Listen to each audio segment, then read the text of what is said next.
Good morning. You're listening to 90.7 FM KSQD K Squid, your ink spot on the dial. And this show is State of Mind, Being Human and Living Well. And I'm your host, Deborah Sloss, licensed marriage and family therapist. Today we're going to be talking about adult attention deficit disorder, also known as ADD, or sometimes known as attention deficit hyperactivity disorder, ADHD. And with me today are two wonderful guests, both experts in the field, Hannah Jones and Judy Brennis. And they're here with me today to talk about adult attention deficit disorder, ADHD. Hannah's taught English for 25 years and was the department chair. In midlife, she was diagnosed with ADHD. And Hannah's here today to talk with us about her personal story of learning that she had ADHD and learning to live with it. Hannah has since become a coach and started her own business called Seabright Coaching. And she works with both teens and adults with ADHD and executive function challenges. Also with us today is Judy Brennis. Judy attended the ADHD Coaching Academy, graduating with an AAC designation, and she's been working with teens and adults with ADHD since 2000. She also runs two ADHD support groups, one for adults and one for parents of children and young adults with ADHD, and she's the author of the book ADHD Heroes. Judy's going to share with us her experience of coaching and working with folks with ADD. And she says that she first became interested in this when her daughter, who's now 28, was diagnosed with ADHD at the age of 5. So welcome. Thank you. Thank you. Yeah. So, let's start with what are we talking about here, right? Some people call it ADD, some people call it ADHD. What is the difference and what is it that we're talking about? ADHD is a neurodevelopmental disorder affecting both children and adults. It's described as persistent or an ongoing pattern of inattention and or hyperactivity, impulsivity that gets in the way of daily life of typical development. What's the difference between ADD and ADHD? When I went through the coaching program, they really emphasized that it's really very much the same thing. People that they classify as hyper ADHD, you usually think of as hyperactive in terms of needing to move all the time. But what they say is that even with the ADD, your brain is always hyper. You're thinking a million thoughts at one time. So some people do tend to classify them separately. But we really look at it as a coach as pretty much the same thing. Okay, so even if their bodies aren't hyper, you're saying inside their minds are jumping around from subject to subject or having a hard time focusing. Very much, and that's what impacts them the most. Mm-hmm. Especially the hyperactiviness does tend to, not with all, but many adults, it dissipates a little bit. So, or they use exercise. They exercise a lot. The thing that impacts them in their life most is the constant thinking of different things and being attracted to many things at the same time. Okay. So, Hannah, I noticed that when I was introducing you, you mentioned about working with people with ADHD and executive function challenges. Can you just add a little bit of what is executive function challenges, and is that part of ADHD? Absolutely. So you can think of it this way. Everybody who has ADHD has challenges with their executive functions.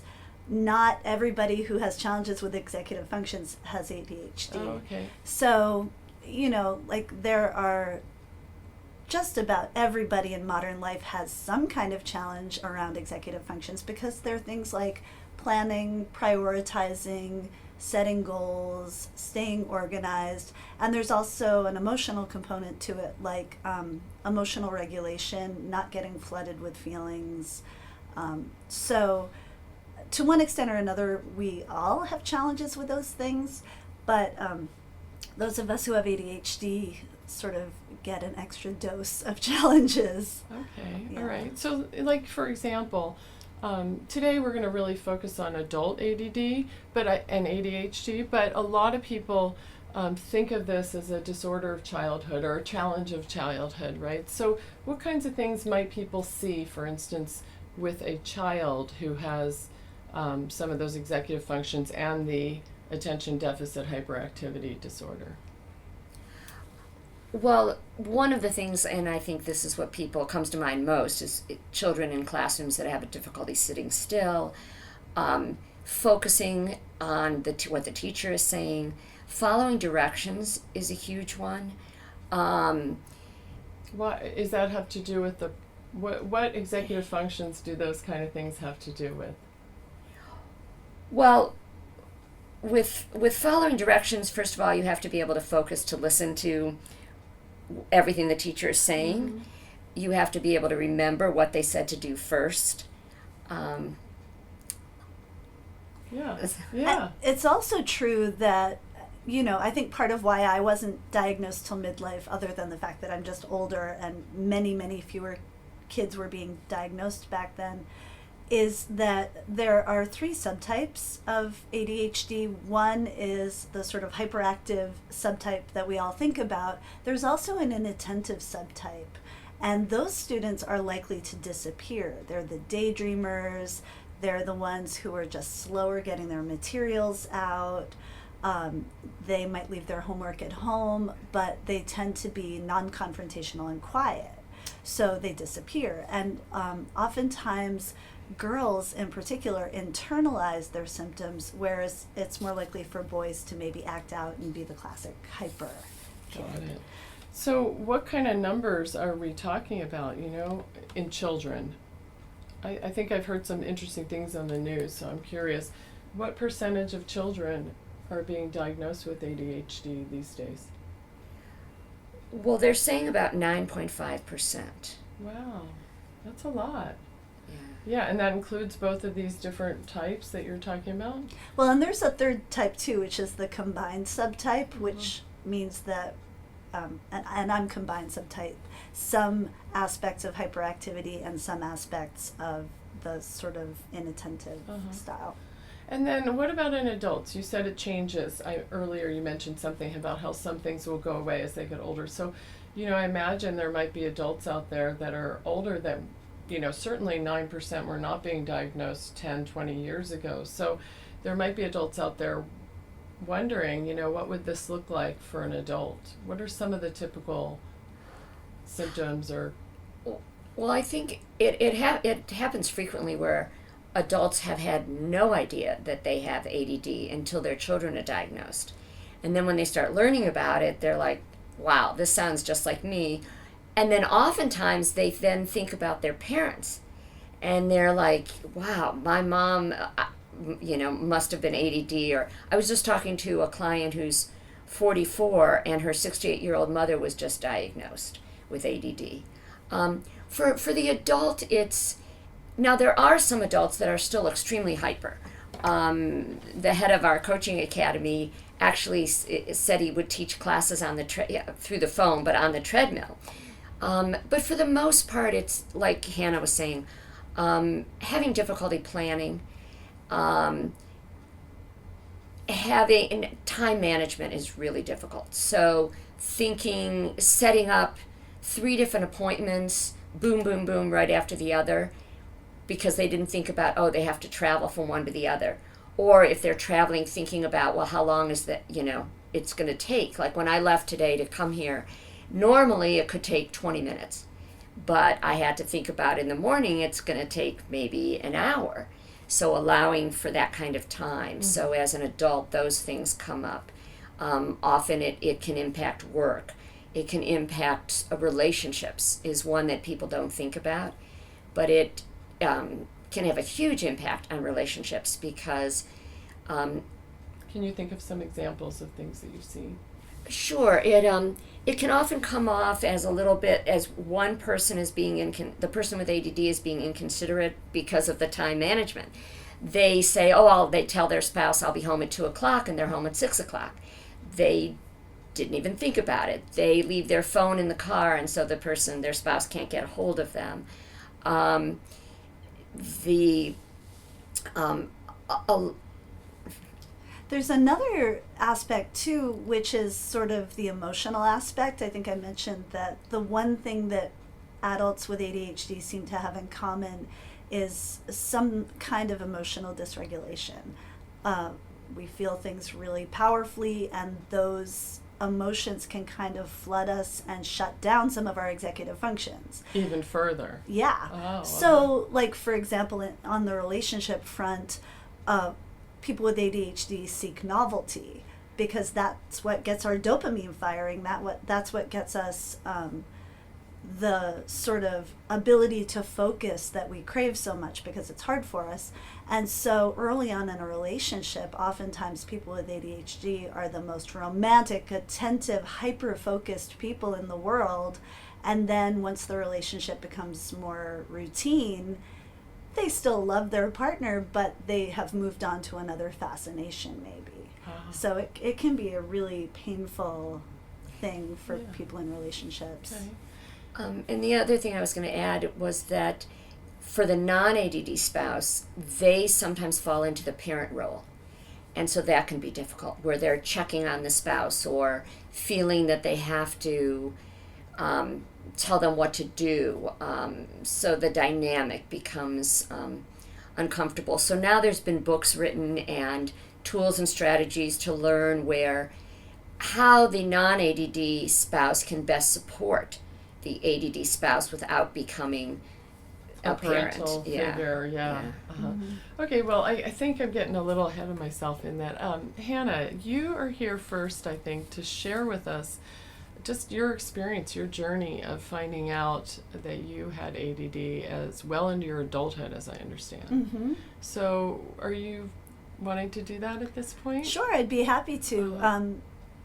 It's funny because I was a teacher for 25 years and I read so many IEPs and went to so many meetings and had so many students with ADHD, and I always felt a real affinity for them and I was really good at helping them, but I never saw myself in them until I went down to half-time teaching so that I could finish a book I was writing. I was writing a novel. And it was the opportunity of a lifetime. I had been working full-time. I mean, I babysat when I was 12 years old, so to have this break and freedom to do a dream of mine was wonderful until it kind of became horrible because I could not manage my time. I would do something like think to myself, okay, I'm going to look up a good place name for my characters to go to on vacation. And 6 hours later, I'd still be on the internet and I'd be someplace completely different and look up at the clock and think, oh no, I wasted another day.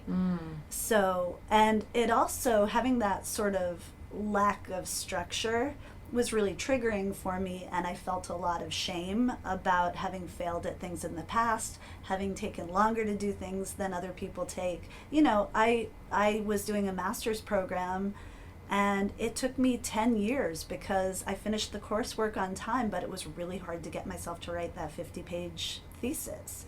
So there's been this whole pattern in my life of procrastination, not finishing things, losing track of time.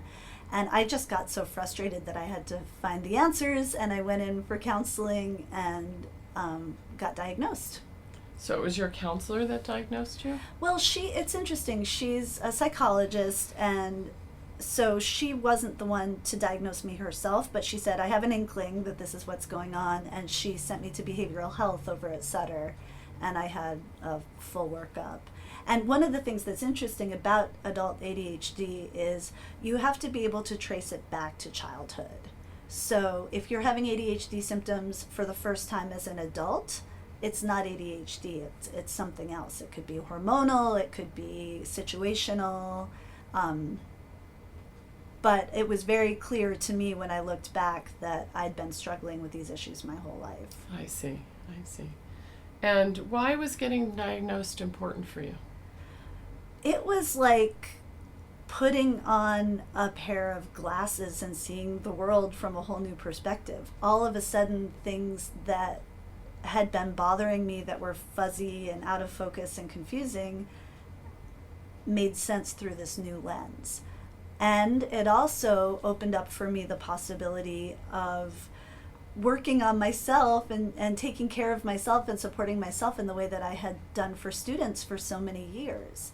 You know, this is embarrassing, but I didn't keep a calendar until I got diagnosed with ADHD. I just held everything in my head. And my plan book for teaching was really loose. I would go in and sort of rest on the laurels of my creativity and my inventiveness and my love of adrenaline rushes and make stuff up the day that I taught it sometimes. And when I realized that I had ADHD and there was something I could do about it, I started to find tools and strategies and medicine, which also helped a lot. Oh, okay. Well, we'll talk a little more about that later, but I'm just so curious about, was it difficult for you to find out that that was the description? I mean, you said that in a way it was helpful, but were there two sides to it? Oh, or? for sure. And it kind of came in waves too. Like at first I was relieved because I had an explanation for what was going on. And then I got really curious. And then I just had huge waves of sorrow that I hadn't gotten help sooner, that I had gone through so much of my life with sort of one hand tied behind my back, and also real concern that maybe there was something wrong with me. You know, one of the things about ADHD is it happens all the way across the IQ spectrum. You can be brilliant and have ADHD, and you can be in remedial classes and have ADHD. It tends to impact a person's ability to perform at the level that they should be able to based on how smart they are. But so for me, there was this sort of anxiety about maybe I'm not smart, you know, maybe I'm broken in some way that makes me less than other people. Yeah, that makes sense, because Yeah. you're attempting these things that you have a vision of, but you can't quite make them happen. Right. Uh-huh. So yeah, that shame I was talking about, I have never spoken to an adult with ADHD who hasn't at some point had to face the shame of not having become everybody or everything that they think they could have become. We're all feeling like, I could have done more, I could have been more. You know, there's that saying that on your deathbed, you'll never think to yourself, oh, I wish I'd worked more, gone to more meetings, or made more money. But that's not what I find. I find that for adults with ADHD, they're thinking, I had real talents to give to the world, and I haven't been able to give my all yet. Mm-hmm. But it sounds like for you that's been turning around. Oh, yeah. I mean, the exciting thing to me is that having strategies makes me so much more productive, so much braver. You know, Mm-hmm. I actually worked with Judy for a while when I first got diagnosed, and she was really helpful in. You worked with her in what capacity? She was my coach. Oh, great. Yeah. And she really helped me to learn how to manage my time and create realistic goals so that I could finish the book that I was writing. And I did finish it. Still looking for a publisher, so if anybody wants a kind of a weird young adult novel, you know, hit me up. Okay. Good, you got to make your plug. Yeah. So Judy, when you listen to Hannah's story about getting diagnosed as an adult and that, you know, are there any parts of that that really stand out to you in the clients that, you know, that you've seen repeatedly with the clients that you've worked with? All of it. I mean, her story is the same story as all the adults that I've worked with, all the adults I interviewed for the book. This finding out later in life that there was a name for what was going on. When she talks about not having realized all her dreams, or some people say, I feel like I didn't reach my potential. They feel that if they, excuse me, if they had been diagnosed sooner and learned tools and strategies and been just more aware, that they could have done so much more or could have done something differently.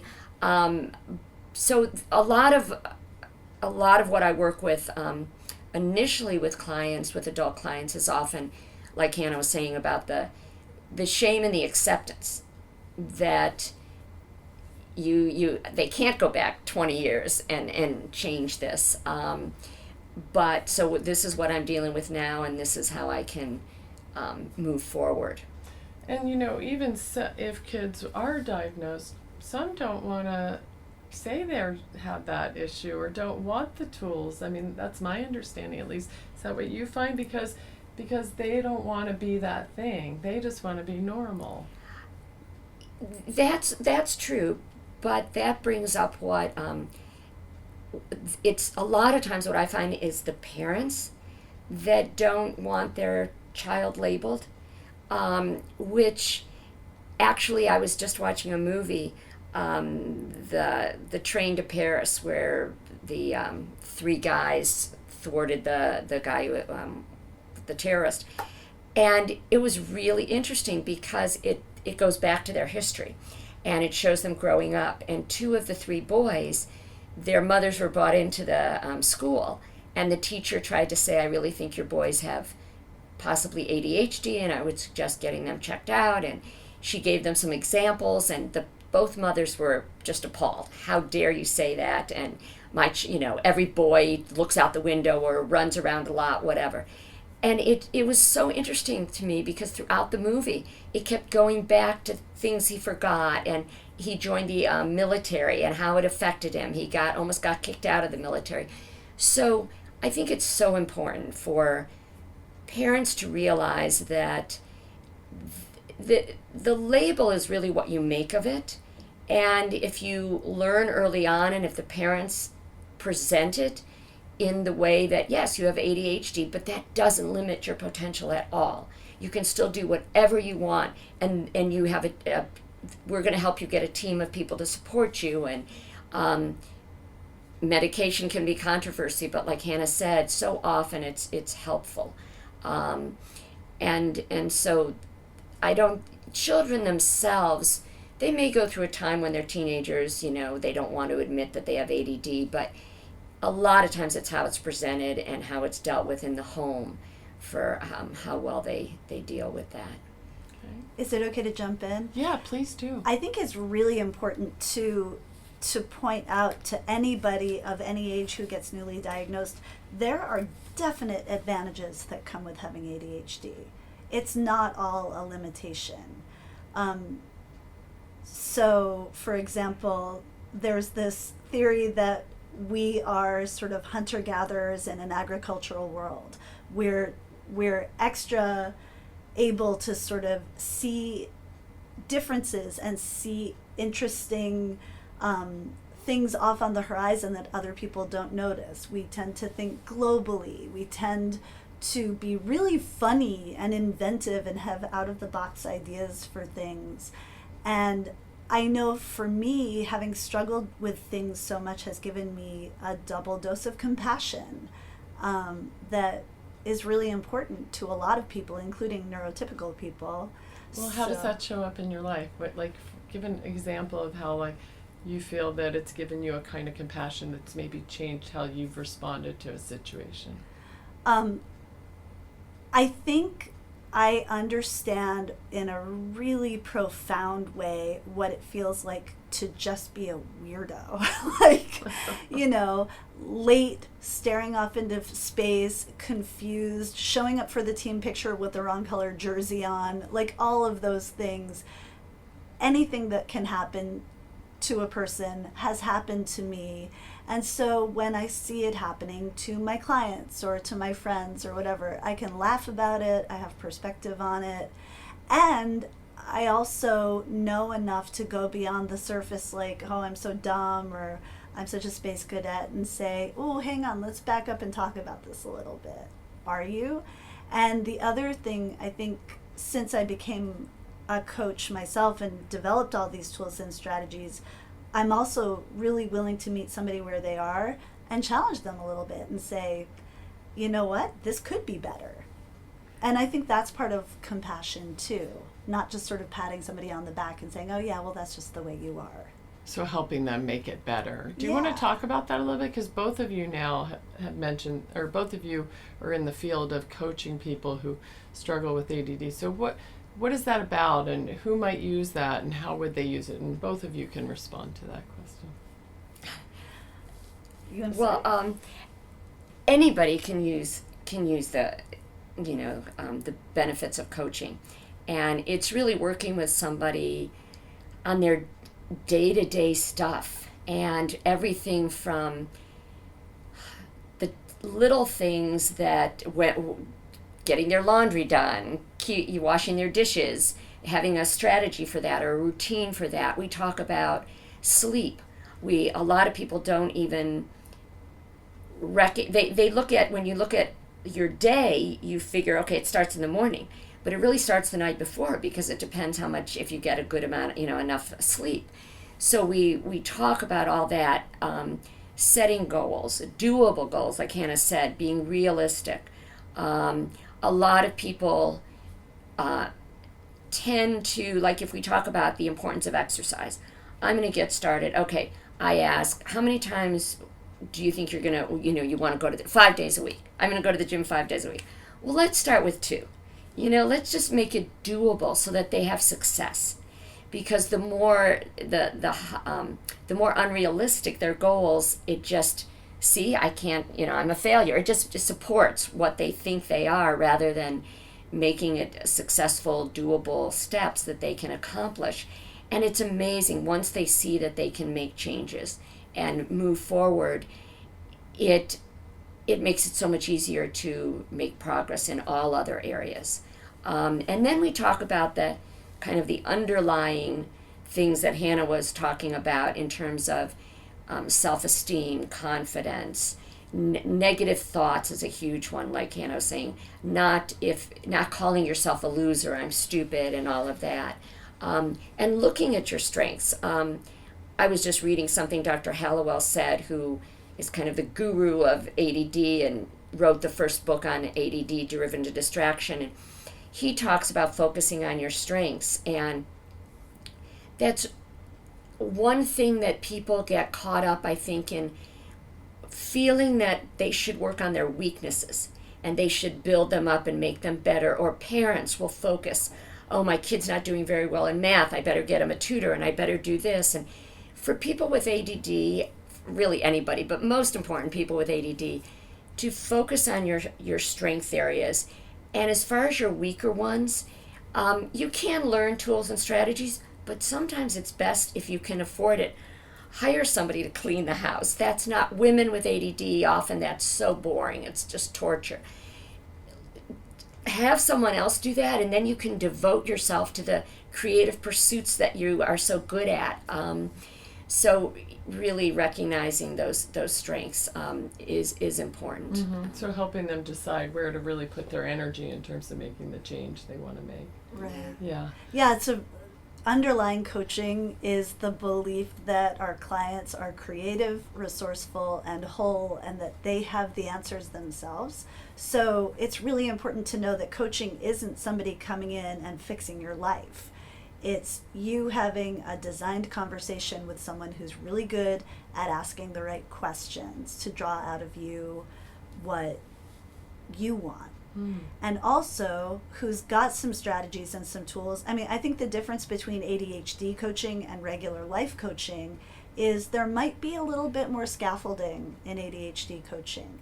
So it might be part of the role of the coach to help be the part of the prefrontal cortex of the client that's struggling a little bit and build that out for them. Prefrontal cortex, what do you mean by that? That's the sort of the seat of the executive functions, and it's actually more complicated than that, but that's the part of the brain that is responsible for thinking about the future, long-term planning, organizing, prioritizing, all of the executive functions. So you'll stand in and be their prefrontal cortex for a little or while? show them other ways to do it. But yeah, and I mean, I think part of what happens, Judy was talking about partners who end up parenting their partners and it not being a good thing. Mm-hmm. There's a fine line between enabling and supporting.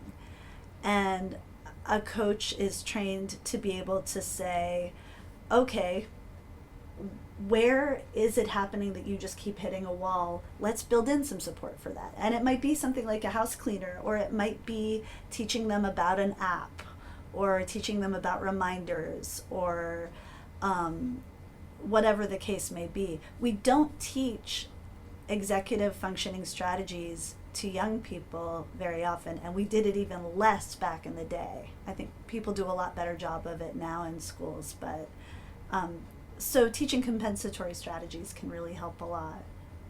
I think, and coaching is the goal of coaching is, like Hannah said, you can kind of step in and be their prefrontal cortex while you're teaching them or helping them learn how to do it themselves, so that eventually they don't need a coach for their whole life. They may need, like I call them tune-ups, where they come back, and kind of, they may slip back into old patterns and need to be refreshed. But the idea, and the same like with parents and children, you're teaching them how to be independent with the idea that eventually you can step back and they can do it themselves. There's always a time where you need your parents, but for the most part you can be independent. Yeah. So is it always a coach who does this, or are there other people in someone's world who might provide that kind of support and coaching? Well, there's certainly, for instance, one of the best things a coach can be is an accountability partner. You can do that with anybody. You can say to a friend, okay, I'm going to send you a picture of my cleaned off desk by Wednesday at noon, and if I don't, nag me, for example. Or, there are lots of other things that people can do in an informal capacity.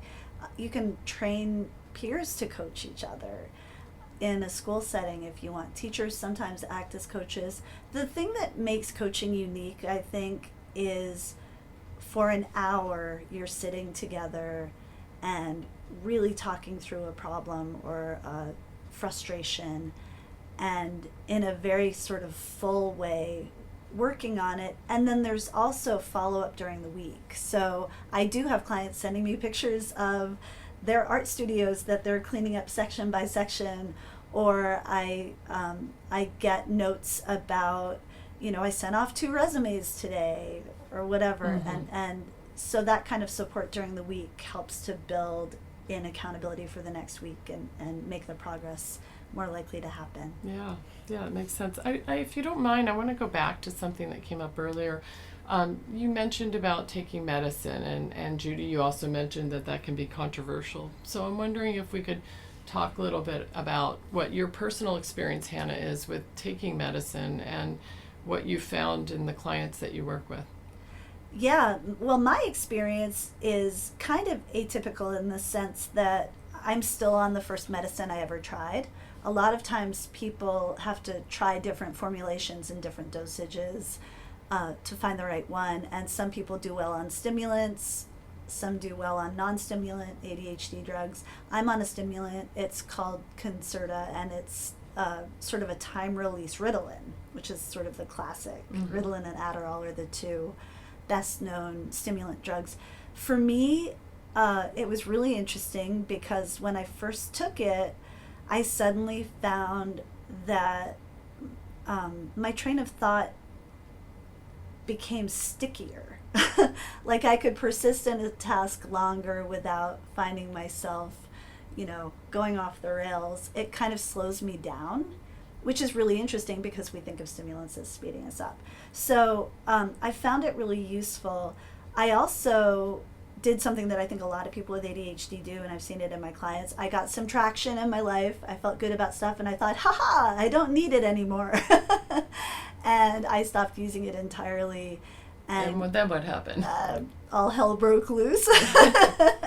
I was not as effective anymore. It turns out that absolutely while you're on medicine, you can work on leveraging the pills to develop strategies. And the strategies stay whether you're on drugs or not.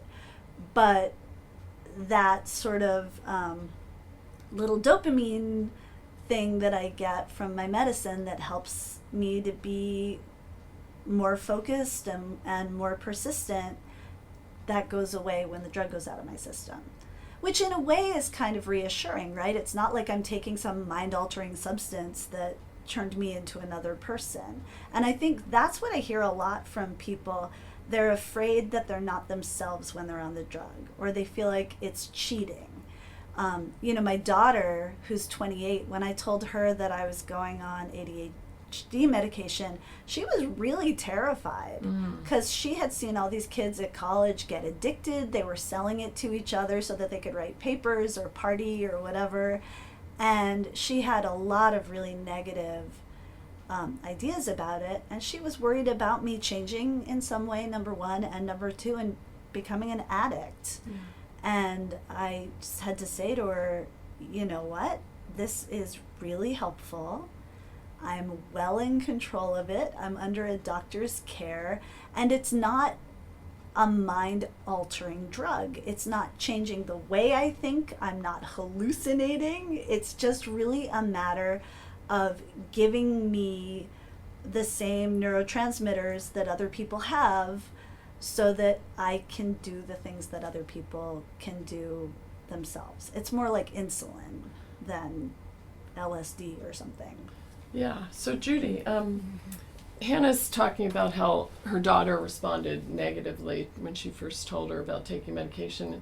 It's my understanding that's not uncommon that people will get feedback like that from teachers or, parental friends that might be looking after them. And I'm just curious what your experience with that is. Well, what I since I don't have ADD personally, from what my clients have told me, and especially when I wrote the book and interviewed like 26 people, and they all but one young man had stopped taking his medication, but all the others had said it was life-changing. And that's what the thing that I hear most is that it changed my life. For the first time I was able to think one thought at a time.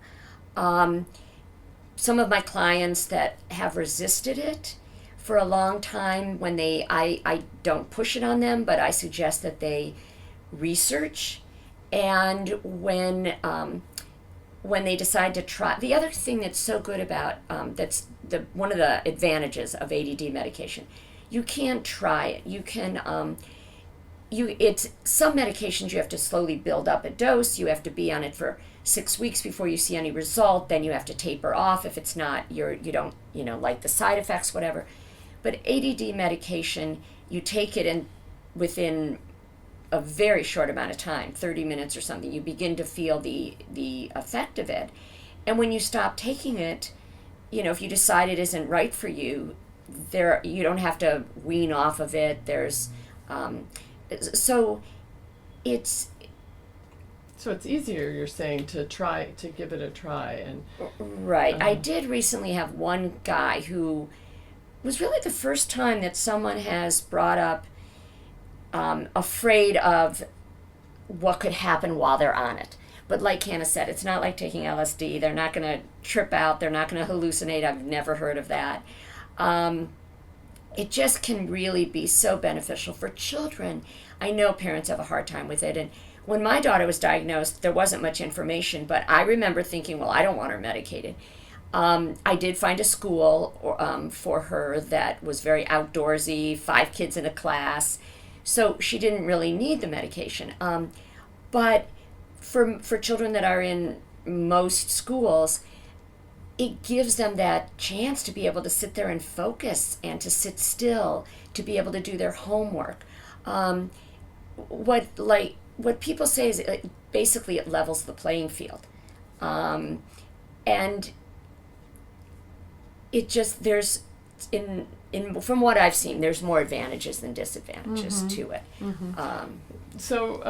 But I'm wondering also about whether people often get negative feedback from others in their world about taking medication. I haven't experienced that or heard that too much, but the one thing I really always suggest is to become informed.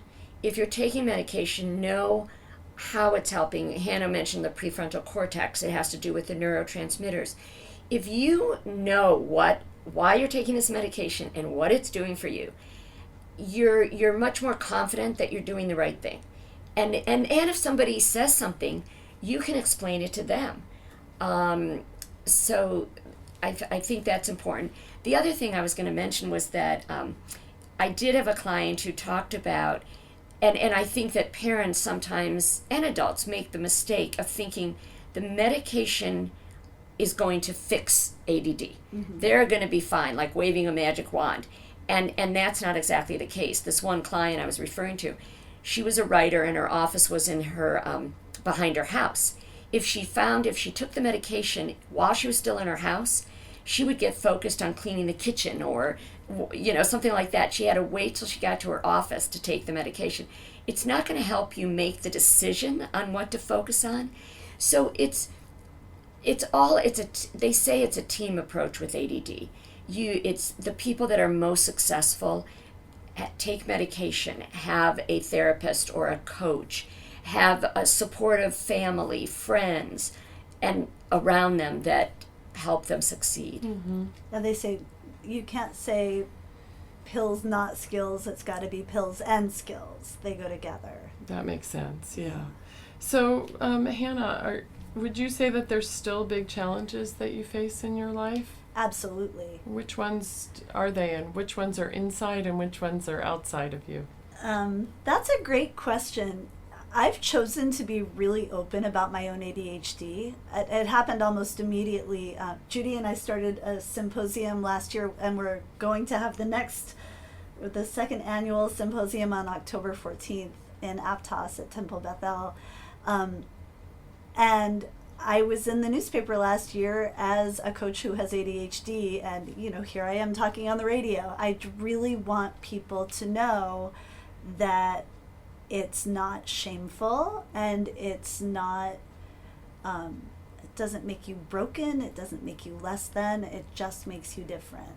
So that said, I do notice sometimes people in my life now have a word for my behavior when I act in ways that are disorganized, flighty, and I'll hear a little like ADHD under their breath, and it kind of hurts my feelings sometimes, because I like to be able to own my own behavior and take responsibility for it without being labeled.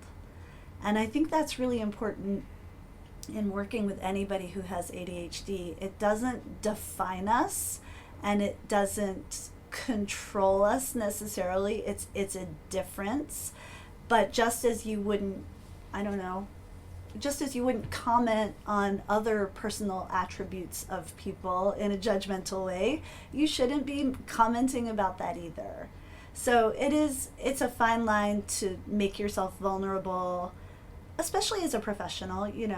I'm saying come be coached by me, and also I have ADHD. I might make some mistakes. I'm going to have vulnerabilities that match yours. That's a kind of a scary thing to admit sometimes.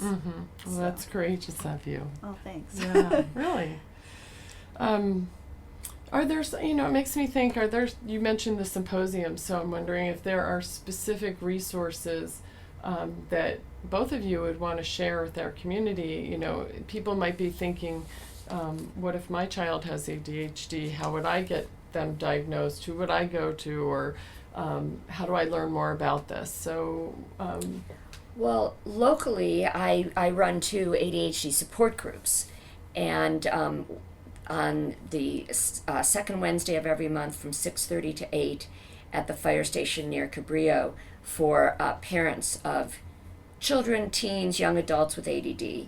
And then on the 4th Wednesday of every month, 6:30 to 8 at the same location, is for adults with ADD. But the 2 biggest organizations are CHADD, and you can you spell that out? CHADD What with does that periods in stand between. for? Oh, that's okay. Children and adults with attention deficit hyperactivity disorder. Okay, so CHADD, CHADD. Mm-hmm. Yeah. So that's the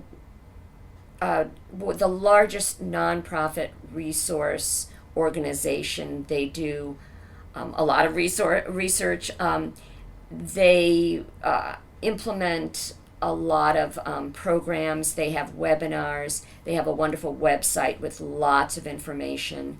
And then there's ADA, which about Can 20... you spell that out too? ADDA. ADDA, okay. Adults with Attention Deficit Hyperactivity Disorder. And they were a group of people that branched off from CHAD about 28 years ago, because CHAD does emphasize children with ADD, and so ADA is for adults with ADD. They also have a wonderful website and these webinars that you can every Wednesday at a certain time plug into. There's the National Resource Center on ADHD, which is a program of CHAD, but it's a national clearinghouse of information and resources. And then there's so many websites. You know, if you Google, there are ADD, there's Moms with ADD, ADHD Marriage, Living with ADD. I mean, the list goes on and on. Yeah, yeah. What about locally? Are there specific resources locally that you'd want to talk about? Like, does CHAD have a local chapter? Well, that's the support group. My so support you- group is a CHAD support group. Oh, I see. So Yeah. you're part of that organization. Yeah. Oh, okay, Yeah. great. There's also, if you go to the Thriving with ADHD website, which is just ADHDsymposium.com, you'll see a page of speaker profiles. We have, I think, 15 or 16 people. Do you want to announce that again, just when that's going to be? Yeah, it's the Thriving with ADHD Symposium. It's at Temple Bethel in Aptos on Sunday, October 14th from 1 to 6. And how would people sign up for that? You can go to the website. It's adhdsymposium.com. And there's a sign-up page there. We also have a Facebook page just called Thriving with ADHD Symposium, and you can find us there as well. But what's interesting is if you go to the speaker bios, it's an incredible sort of slice of the professionals working on ADHD in our community. So we have, for example, Dr. Gerard Chambers, who does diagnosis of ADHD. We have a couple people coming from the Elite Focus Clinic over the hill, which is a whole clinic devoted to lots of different aspects of diagnosing and treating ADHD. We have other people, like we have a professional organizer who's coming, who would be very helpful for people trying to organize their space. So there's just a whole lot of really great resources on that page so that you can find out a who's who of who's working on ADHD in the community. Great. Sounds like an exciting event. Yeah, it's I'm gonna going to be be cool. there. Yay! If there were, as we're getting toward the end of our show, I'm thinking about people that might be listening, and if there was somebody listening to your story, Hannah, and wondering, God, I wonder if I have ADHD, or I wonder if my son or daughter or my partner might, what would you want them to know? If you have it, congratulations. It can be really great. You're probably feeling frustrated in some ways, but there is relief for that frustration. There are workarounds. And if you've lived for it this long, you've developed some amazing coping strategies that you can leverage to really help yourself get the life you want. So that's one thing. And the other thing is it can be a little bit daunting to take the first step to find help.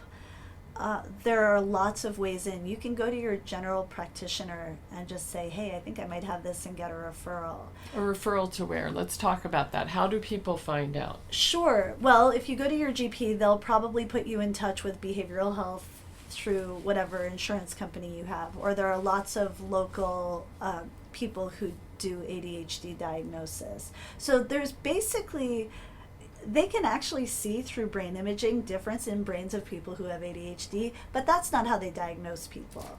There's about a 2-hour long intensive sort of questionnaire that you go through that's looking for patterns. Has this been happening your whole life? Has it affected different areas of your life in a sort of a persistent negative way?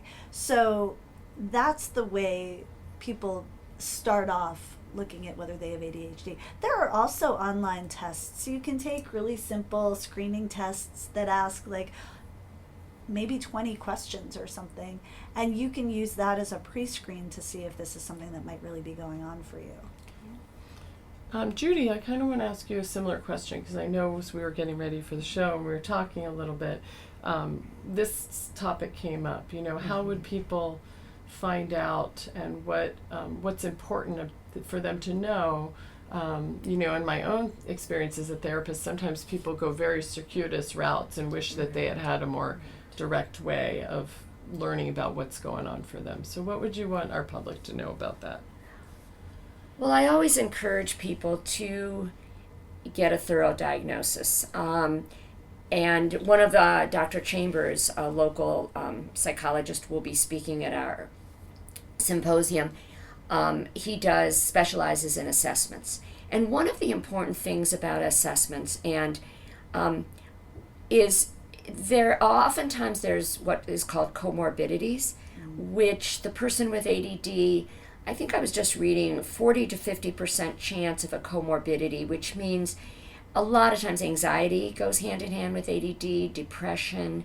And Dr. Chambers talks about when he does assessments, ruling out different things that it could be. And it's just really important. It's the same as a physical illness.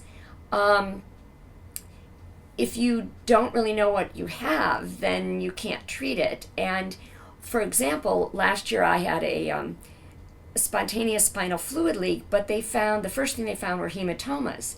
And so they focused on that. And it took 6 months. I still had symptoms before a doctor really paid attention to what I was saying and said, we need to look at this further. There's something else going on. So while a person may go to their family doctor, especially for children, the pediatrician, and he may say, yeah, it seems like he has ADD.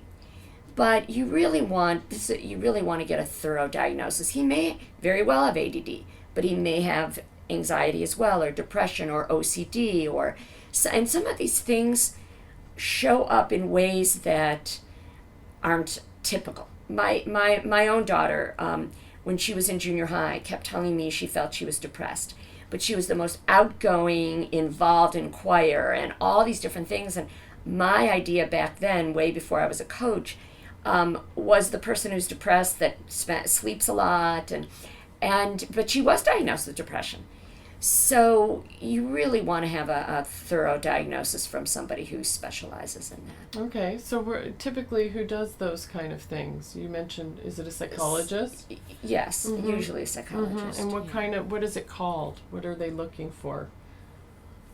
It's my understanding they're called neuropsych evaluations, right. Oftentimes, right, is the most thorough. Yeah. If there's questions about what other kinds of things might be going on. Right. Yeah. Right. And Judy's right. It's really important. ADHD often does not travel alone. And I don't want to paint too sunny a picture of it, there is a really high correlation between having ADHD and things like substance abuse, getting into more car accidents, risk-taking behavior, all the way through the lifespan. But especially, with kids and adolescents, it can be very dangerous. But addictions are much more common in people who have ADHD. So it is really important to get a thorough, neuropsych evaluation. You can get through the door in a number of ways. You can see your GP first. You can see your regular therapist first. You can talk to a teacher if it's a student. But you do want to go all the way to a full evaluation. Good. I'm glad you let people know about that, because I often get questions about that. Yeah.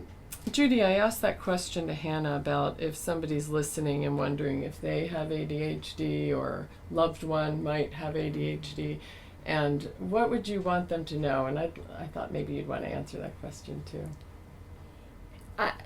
In terms, just pearl of wisdom from your experience of working with people. What do you think is important for them to know? Well, I think Hannah had mentioned that it's not a death sentence.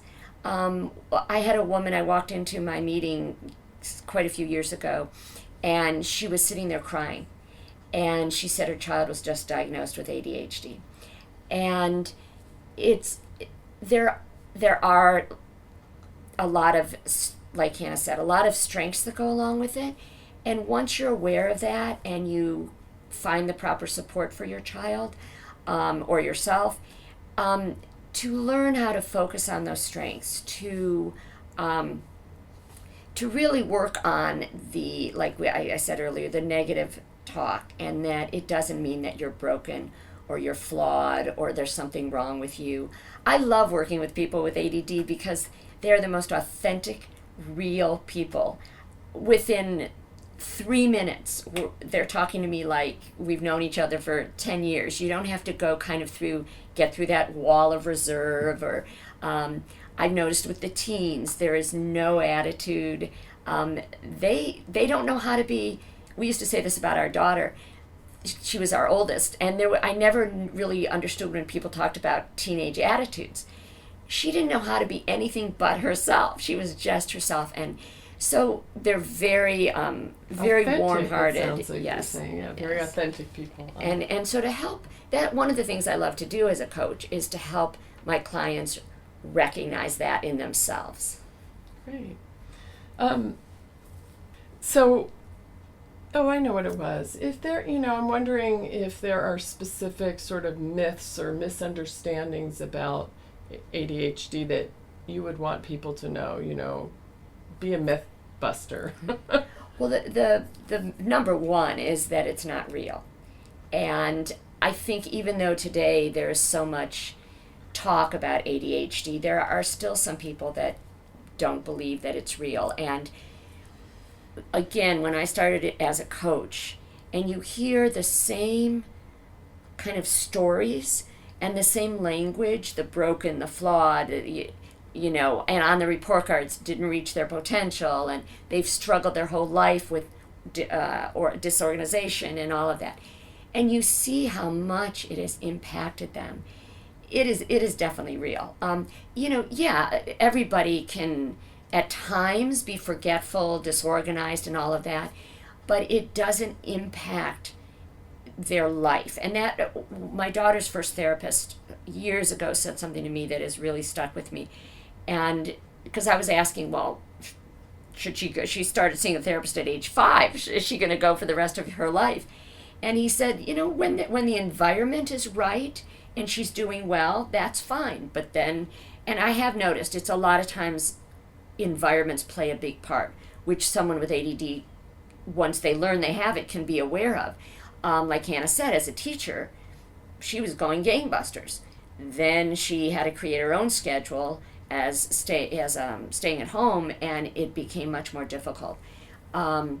So it's definitely real. That would be number one. The number two that comes to mind is people think it's the little boys that can't sit still and all of that. And again, like Hannah said, girls are often the ones misdiagnosed, not diagnosed, because they're quieter, they're the dreamers. But women definitely have ADD, and it, especially as they get older. I think for women, it's difficult because a lot of, if they do choose to become a mother, running a home, it really helps. It's hard enough, but to be organized. A lot of the household things are mundane and routine that are difficult. So it's... Oh yeah, any mother would know that. Yeah, right. Another one that occurs to me is, I just had a client yesterday say, well, I don't think I could have ADHD because sometimes I really, really focus on things and the whole world goes away. That's actually a trait of ADHD called hyperfocus. So when we're really in the zone, we can disappear into a project, and it's a fantastic feeling. But it also is a little bit of an out of control feeling sometimes because it's hard to pull out of it. One of the executive functions I didn't mention is transitioning. That can be really hard for people with ADHD. So yeah, that's a myth that if you can pay attention to something, that must mean that you don't have it. Oh. Quite the opposite. Mm-hmm. Yeah, that was the one thing that I remember I kept talking about to my daughters, to the preschool teacher and everything. Well, how can she have ADD? She could sit forever in front of, in the computer, play a little game, or she loved to be read to, but it was that hyper focus that I didn't realize back then. Yeah, I once heard a story about a little girl who The teacher said, put down your pencil and, go to your lockers. It's recess time. And, she's there organizing her desk. And, then by the time she's done with her desk and she goes to the locker, all the other kids are gone outside. And then she starts organizing her locker. And then by the time she's finally got her stuff on to go out for recess, they're all coming back in. Right. Yeah. And, that can be an example. That's a really different kind of image than what we've typically thought of, the rambunctious little boy. Precisely. Yeah. Yeah. Yeah. Okay, so we're getting toward the end of our time. It's been so nice having you both come in and talk with me today and share with our listeners about your wealth of experience. You want to make one more plug again, letting them know about the upcoming event? Thriving with ADHD Symposium will be 1 to 6, Sunday, October 14th. And we are having 16 speakers at all along across the board. Parents of young children, there'll be speakers that will be interesting to them, and up until adulthood. Great. And it's really, one thing I should mention is the symposium is for people who want to thrive with ADHD. It's not geared toward clinicians, although clinicians are absolutely welcome. But this is sort of for the people, by the people. It's a grassroots coming together to help improve the lives of people with ADHD. Fantastic. Just like our show and just like this radio station. So by the people, for the people. That's So right. you're listening to 90.7 FM, your ink spot on the dial. This is K-Squid. We'll be back next week. My co-host, Mark DeGeer, will be hosting next week's program. And he's going to take a narrative journey exploring themes in how we think, feel, and behave. His podcasts are going to bring perspectives from popular culture and contemporary scientific research. So tune back in next week. Mark will be hosting, and I'll be back in 2 weeks for State of Mind, Being Human and Living Well. Thanks for joining us.